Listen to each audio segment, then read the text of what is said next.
Podcast Meeleteadlik.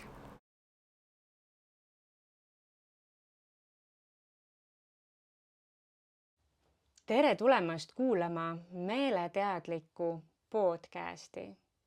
Teie ees on esimene episood, kus me räägime lähemalt sellest, mis on meeleteadlikkus, mis on mindfulness, kuidas mina olen jõudnud mindfulnessini ja kuidas minu hea koostööpartner Regina näeb samuti mindfulnessi, millised on olnud meie eludes kõige suuremad praktiseerimise kasutegurid.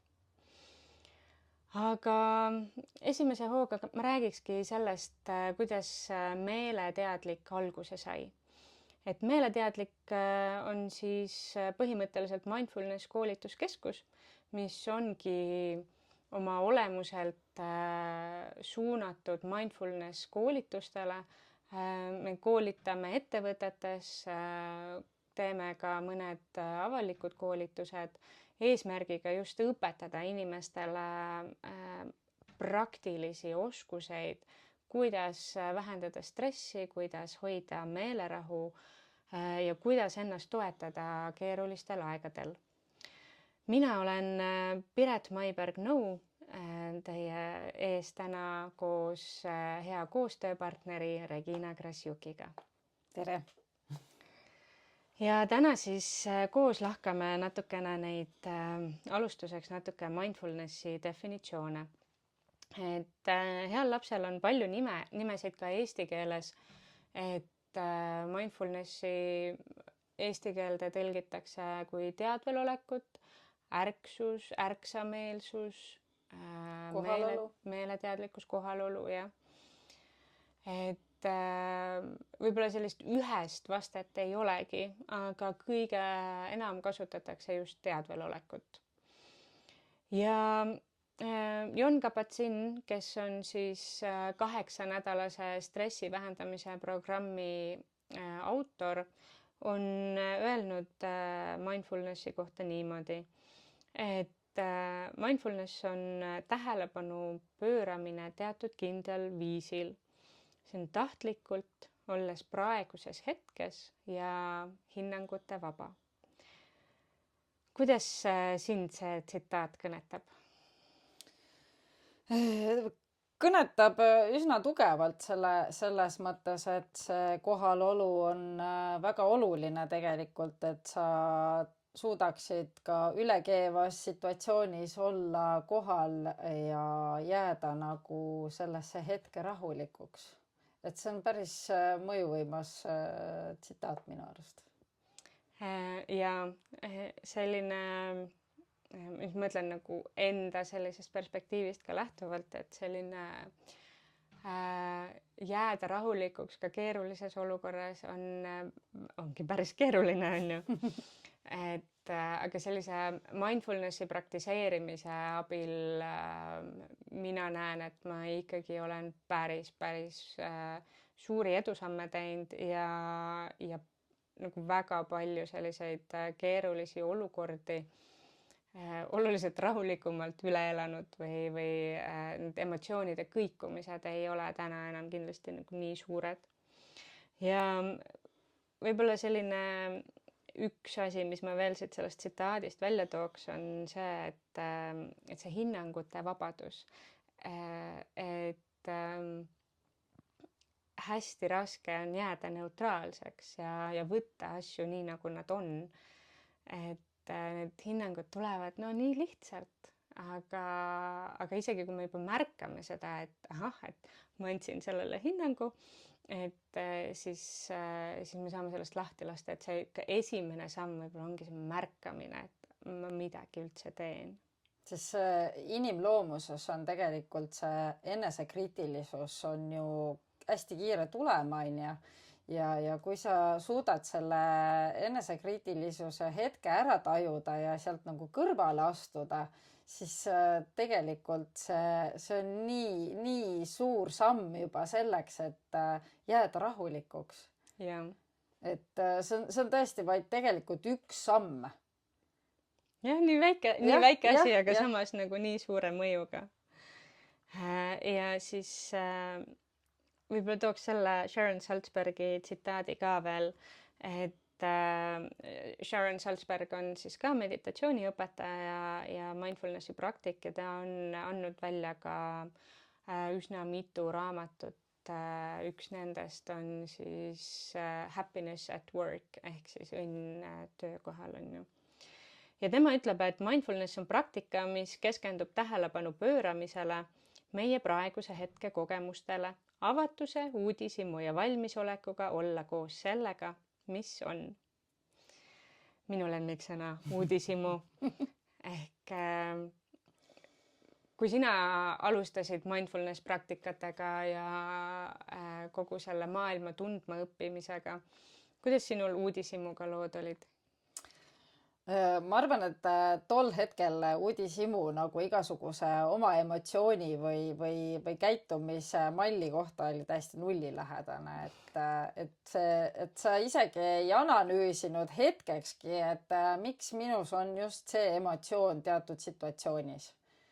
Aga peale selle kursuse läbimist olen ma nagu siiamaani tegelikult ära tajunud selle hetke, et ahaa, nüüd tuleb see emotsioon.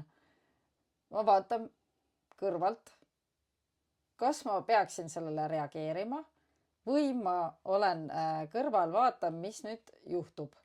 Et see on nagu, see uudishimu on selline üllatuskülaline. Et see on nagu päriselt, et sa tegelikult ei teadnud, et see uudishimu võib olla niivõrd oluline aspekt selle juures. Ja mulle ka see uudishimu väga meeldib, sest et ta loob ka sellist mängulisust sinna juurde, et ma saangi asjadele läheneda sellise mõnusa eluterve uudishimuga, avatusega vaadata, kuhu see teekond viib või mis sealt veel lahti rullub või mis see olukord mulle siin täna pakub, on ju. Kui sa nüüd mõtled korra tagasi ja võib-olla ka hoopis tuleb sul praegusest eluetapist, et mis see mindfulness nagu sinu jaoks on või kuidas sina seda enda jaoks mõtestad? Mindfulness kui selline ongi tegelikult minu jaoks olnud hea tööriist selleks, et tulla toime oma temperamendist tulenevate emotsioonidega. Mindfulness kui nagu selles hetkes kohalolek on olnud mulle tegelikult väga teraapiline. Ma ise arvan, et või tähendab tunnen, et see on nagu nii naljakas tööriist, mis tegelikult toob mind täiesti reaalselt sellesse hetke, mis aitab mul nagu rahulikuks jääda. Rahulikkus ei ole minu nagu number üks asi olnud kunagi.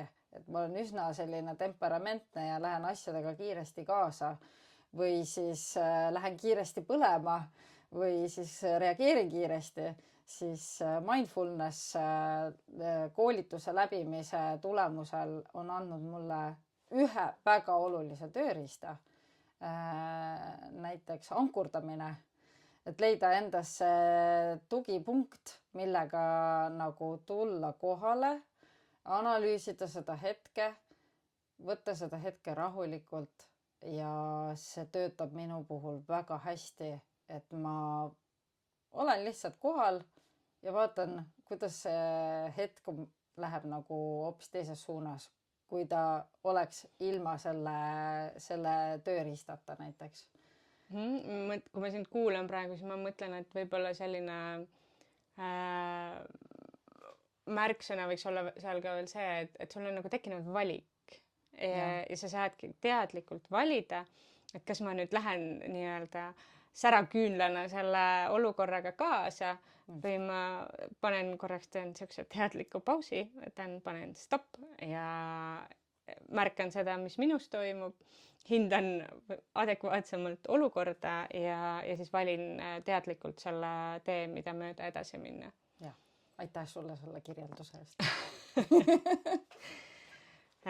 kui ma mõtlen enda jaoks, et kuidas mina üldse näiteks mindfulnessini jõudsin, siis minu võib-olla teekond on olnud päris pikk, et olen omal ajal uudistanud üksjagu sügavalt idamaade praktikaid, tegelenud sellise Tiibeti meditsiini ja sellise nagu religioosse poolega ka ja sealt edasi viisidki mind õpingud tegelikult, ma läksingi õppima mindfulnessi. Ma alguses olin natuke skeptiline, et okei, no proovime. Ja ma arvan, et selline eluterve skeptilisus on väga-väga oluline. Ehk et ma ei arvagi, et see on nagu tööriist, mis kohe kõikide maailma muudab, aga seal on seda potentsiaali küll. Ja minu jaoks oli selline kõige suurem aha-elamus, et mis mind nii-öelda pani uskuma, mitte nii-öelda, vaid mis mind ära võlus või mis minu jaoks andis selle usaldusväärsuse, oli see, et mul oli niisugune hästi suur terviseprobleem, ehk et ma ei saanud sügavalt sisse hingata. Ilmselgelt keerulise traumaolukorra reaktsioon ja see oli üsna mitu aastat juba kestnud. Ja ma kuidagi ei saanud sellest ei ühe ega teise viisi ega raviga üle. Ja siis ma mäletan, et ma olin selles 8-nädalase programmi juhendaja väljaõppes ja siis ma kuulasin ühte meditatsiooni, Jon Kabat-Zini meditatsiooni. Ja siis ma sain sellest probleemist üle, ehk et minu jaoks oli see sõnastus, mida ta kasutas, et vaata seda hingamist või vaata seda asja nagu kaugelt, nagu sa vaataksid metslooma, on ju. Ehk tavaliselt mindfulness praktikate juurde käib hästi tugevalt see, et sa tood tähelepanu oma hingamisele, hingad sügavalt sisse, hingad sügavalt välja ja see peaks tekitama sellist rahu või rahunemist. Minul oli vastupidi, minul tekitas see paanikat, ehk et minul nagu ärevus tõusis kohe, nii kui ma pidin mõtlema või suunama tähelepanu korraks oma hingamisele. Ja siis ma sain aru sellise nagu sõnastusega, et okei, et ma ei peagi nagu kohe tooma, et ma saan sinna nagu jätta sellise väikese vahe. Ehk et see paralleel lihtsalt minu jaoks tol hetkel oli ülioluline, et me ei peagi seda hingamist või seda kohta oma kehas nagu otse vaatama, et samamoodi nagu kui sa näed ühte metslooma seal kuskil kaugel, et sa ju kohe ei lenda talle peale, et oo, tere, põder või jänes või rebane või kes sa oled, on ju, vaid et sa kõigepealt vaatad teda kaugelt ja alles siis hakkad talle lähenema. Ja täpselt sedasama paralleeli kasutasin ma ka oma keha osas ja hingamise osas ja see töötas nii hästi, et mul ei ole tänaseni enam seda probleemi tulnud. Ma loodan, et ei tule ka. Et just, et ma saan täna täiesti rahulikult tuua tähelepanu oma hingamisele, see on vaba, mul ei tule seda hirmu reaktsiooni enam või seda ärevuse reaktsiooni. Ja siis ma mõtlesin, et okei, siin vist on ikkagi midagi veel, et see päriselt töötab. Ja ma mäletan, et sellel hetkel ma olin nagu nii-öelda müüdud. Ja siis mul tekkiski suurem huvi selle vastu ja nagu veel suurem. Ja ma täna olengi hästi suurelt ikkagi pühendanud ennast sellele maailmale. Vot selline lugu. Selline lugu, mis võib täiesti nagu päriselt olla nagu looma ja siis inimese, eks ole, kokkutoomisel. Et see näide nagu oli nagu jumalast hea, et selline metslooma näide just. Ja mulle ka see metafoor tohutult meeldis või see paralleel, et me tihtipeale nagu sukeldume pea ees asjadesse, et me ei võta seda sellist hetke sinna vahele või me ei loo sinna sellest nagu head teadlikku ruumi sinna vahele.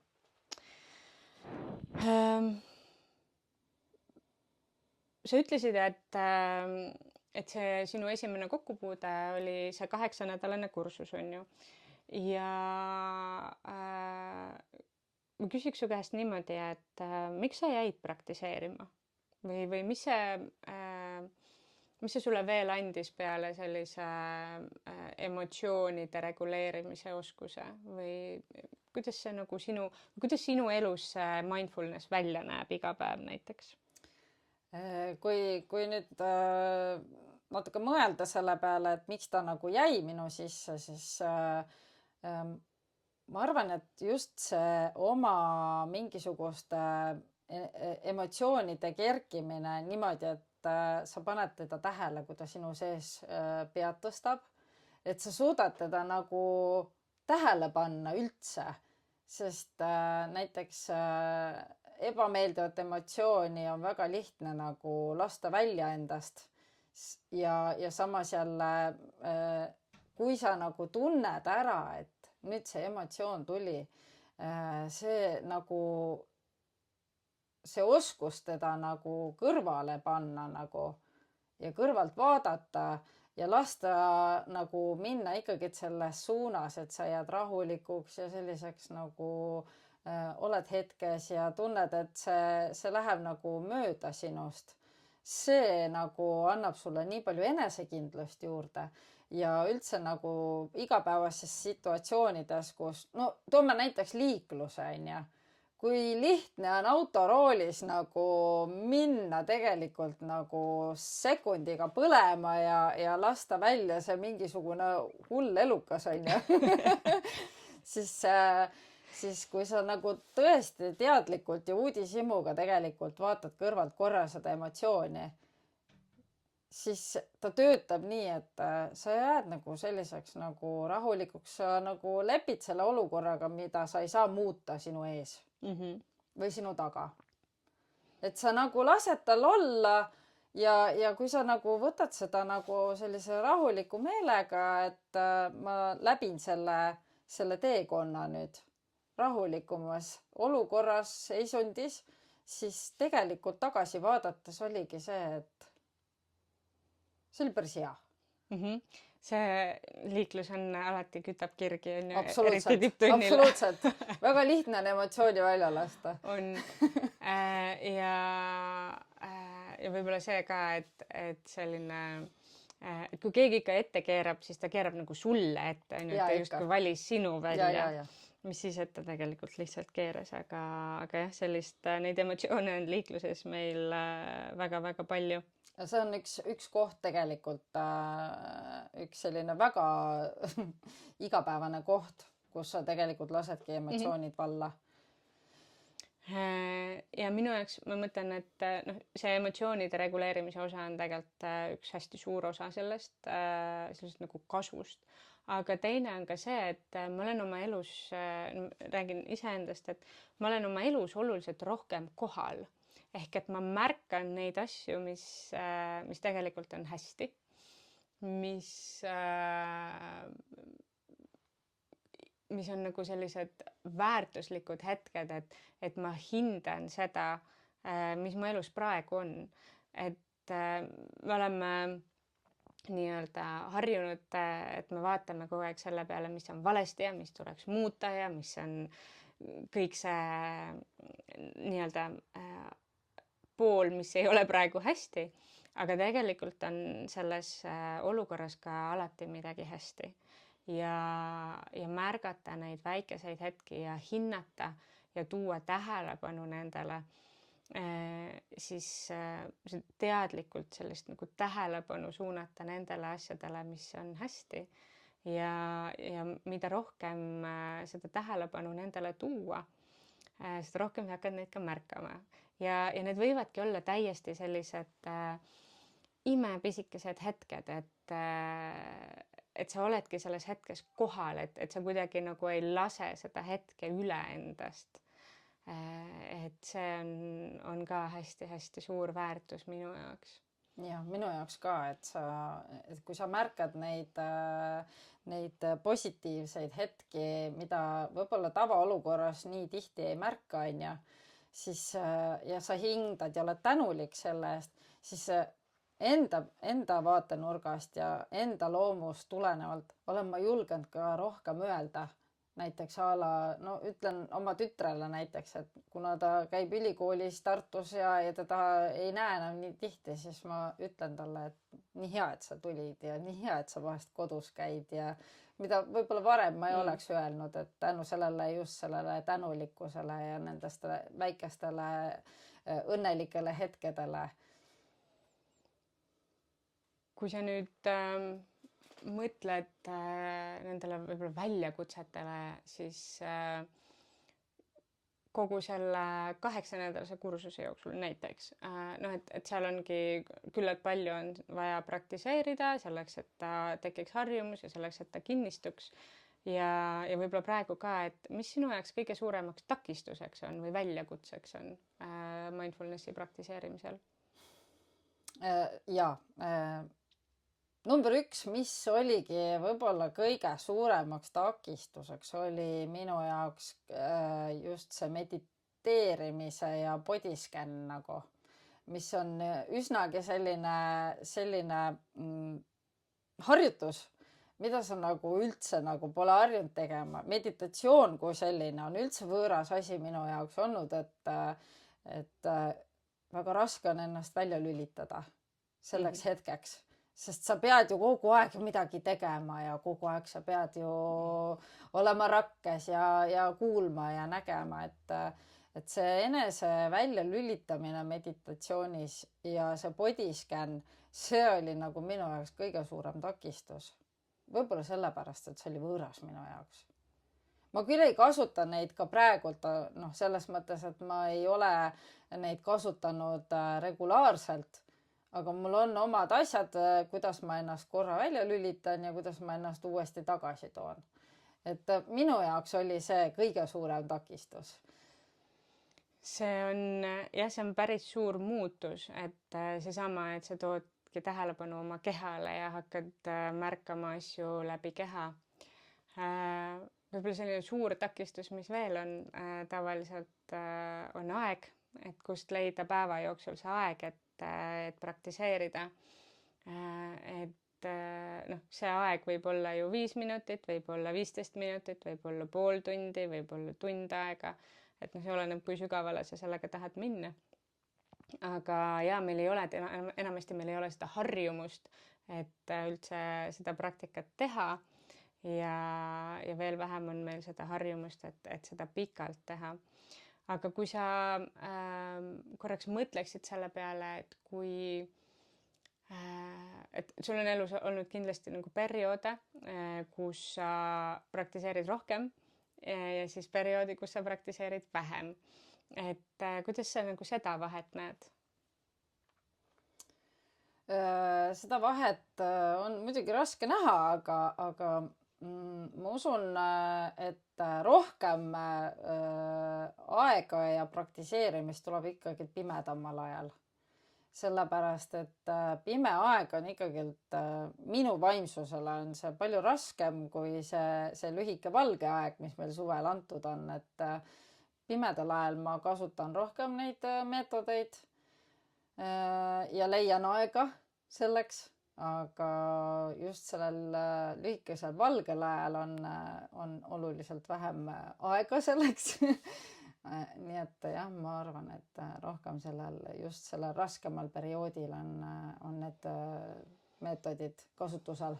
Ehk sul on täna olemas tööriistad, kuidas üle elada see raske ja pime aeg võimalikult leebelt iseenda vastu. Just. See on väga suurepärane. Kuidas sa tunned, kui sa peaksid täna ütlema kellelegi, kes tunneb selle teema vastu huvi, et millest ta võiks alustada või mis võiksid need esimesed sammud olla, et üldse selle maailmaga tutvust teha või ma ei tea, äkki kellelgi on kuulajatest ka võib-olla, kui kellelgi on mõni selline küsimus, mida tahaks küsida, et tahaks hakata praktiseerima, aga ma ei tea, ei julge või ei oska või et kust alustada või või see tundub nii hirmus, et siis mis sa talle soovitaksid?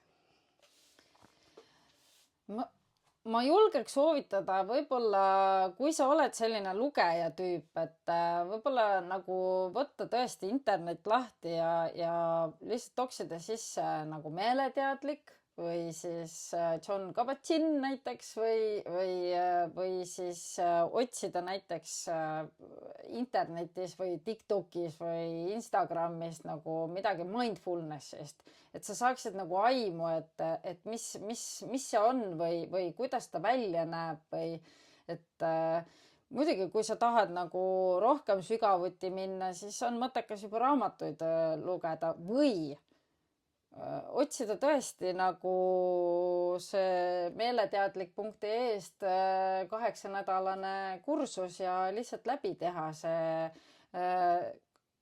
alates sellest, et tuua sisse kohe uudishimu. Ja see on tõesti hea viis, kust alustada, et kõigepealt natuke uurida, mis see mindfulness on.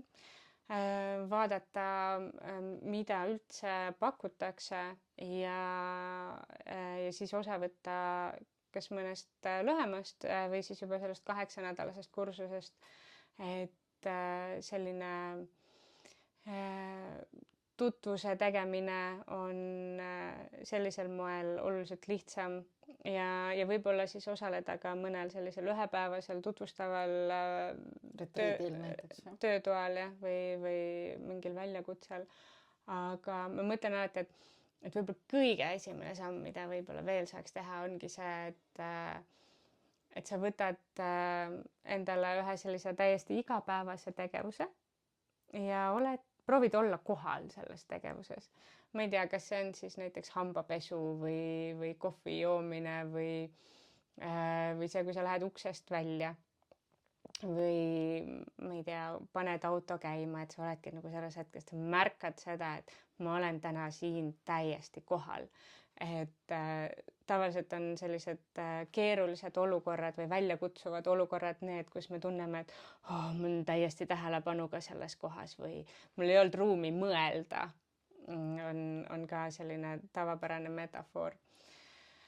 Et jah, ma näen, et meie aeg tänaseks on saanud otsa ja järgmisel korral räägime sellest, kuidas saaks mindfulnessi rakendada tööl või üleüldse sellises töökeskkonnas. Räägime ka sellest, miks see on oluline ja uurime siis oma kogemusi või jagame oma kogemusi, kuidas meie oleme rakendanud mindfulnessi tööl. Aitäh kuulamast! Aitäh kuulamast! Jah, teie ees olid Piret Maiberg-Nõu ja Regina Krasjuk ja te kuulasite Meeleteadliku podcasti. Kohtumiseni! Kohtumiseni! Meeleteadlik.